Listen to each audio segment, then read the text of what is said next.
The glass doors of Summit Towers swung open on a Tuesday morning that would change everything. Diana Hayes stepped into the marble lobby, her worn shoes clicking softly against the polished floor. She clutched a small package wrapped in brown paper, a birthday gift for her son who worked somewhere in this gleaming fortress of steel and ambition. "Excuse me," Diana approached the front desk with a gentle smile. "I'm here to see Kevin Hayes." The receptionist, a sharp-faced woman named Jennifer, looked up with barely concealed disgust.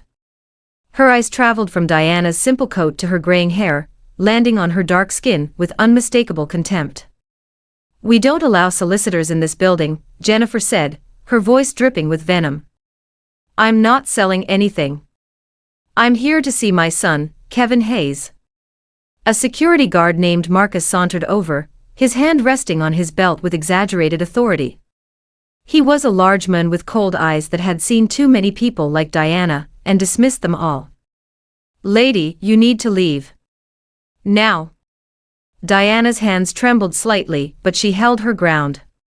62 years of fighting had taught her when to stand firm. "Please, just call him. Tell Kevin his mother is here." Marcus laughed, a cruel sound that echoed through the lobby. Other employees gathered, some filming on their phones, others whispering behind manicured hands. "Your son?"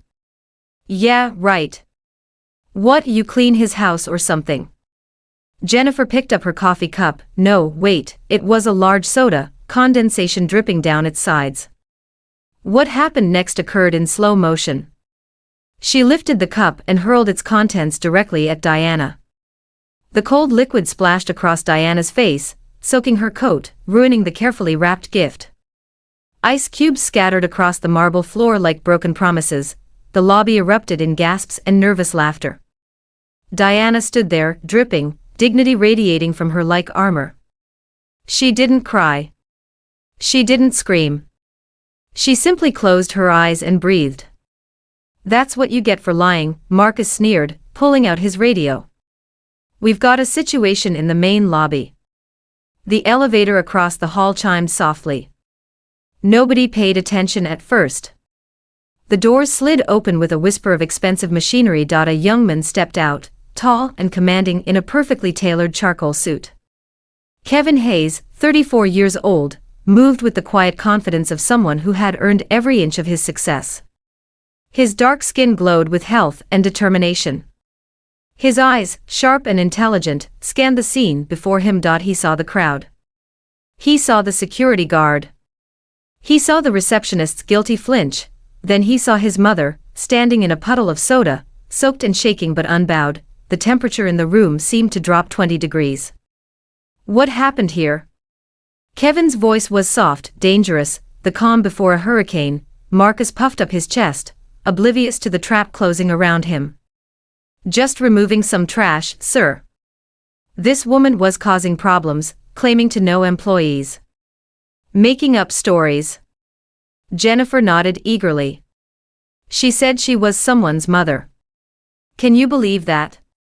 These people will say anything to get inside.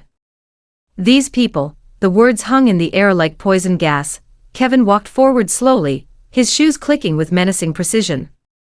He reached his mother, and with infinite gentleness, he removed his suit jacket and draped it around her shoulders. He produced a handkerchief from his pocket and carefully wiped her face. "Mom," he said softly, his voice cracking just slightly. "I'm so sorry I'm late." The lobby went silent. You could have heard a pin drop in that vast space. Marcus's face drained of color. Jennifer's mouth opened and closed like a fish drowning in air. Kevin turned to face them, his arm protectively around Diana's shoulders.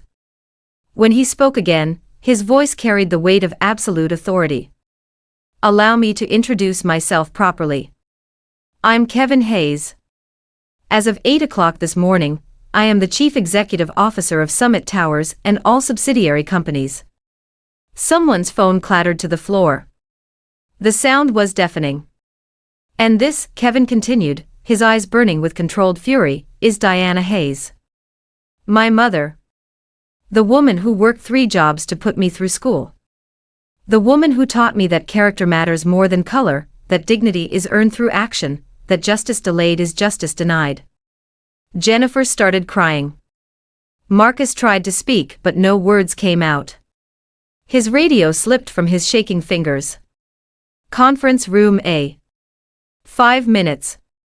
Every employee in this building. Kevin's voice cut through the shocked silence like a blade. Security, escort these two to HR. Their employment ends today, but first they're going to watch something. The next hour became legendary in corporate history. Kevin stood before 300 employees, his mother seated in the front row, wrapped in his jacket like a queen in royal robes. Behind him, a screen displayed security footage from multiple angles. The soda throw played again and again, each replay more damning than the last, but it didn't stop there. Kevin's new head of security, a woman named Sarah Chin who actually knew how to do her job, had been digging. The footage showed months of incidents. Marcus refusing entry to black delivery drivers while waving white ones through. Jennifer mocking accents, making racist jokes, creating a hostile environment that festered like an infected wound. This ends now, Kevin announced, his voice resonating with promise and threat. Not just for these two, but for anyone who thinks Summit Towers is a place where hate can hide. Consider this your warning and your opportunity. We change together, or you leave separately. Marcus and Jennifer were escorted out in disgrace, their careers destroyed, their names now synonymous with exactly the kind of ignorance the world was trying to leave behind. Lawsuits would follow. Criminal charges for assault were filed. The justice system, imperfect as it was, would have its turn, but the real change happened in the days and weeks that followed. Kevin appointed Diana as a special consultant to the board, her life experience worth more than a dozen business degrees. He hired a chief diversity officer, not as a token gesture but as a position with real power and a real budget. Hotlines were established. Training became mandatory. The culture shifted like continental plates, slow but unstoppable. 3 months later, Diana walked through those same glass doors. This time, everyone knew her name. The new receptionist, a kind young man named James, greeted her with genuine warmth. "Mrs. Hayes, wonderful to see you. The boardroom is ready for you." She smiled, thinking about that Tuesday morning that felt like a lifetime ago. The package she'd brought that day had been destroyed, but she'd rewrapped it. Inside was a photo of Kevin at his college graduation, her standing beside him, both their faces shining with hope and promise. Justice had arrived late, but it had arrived completely.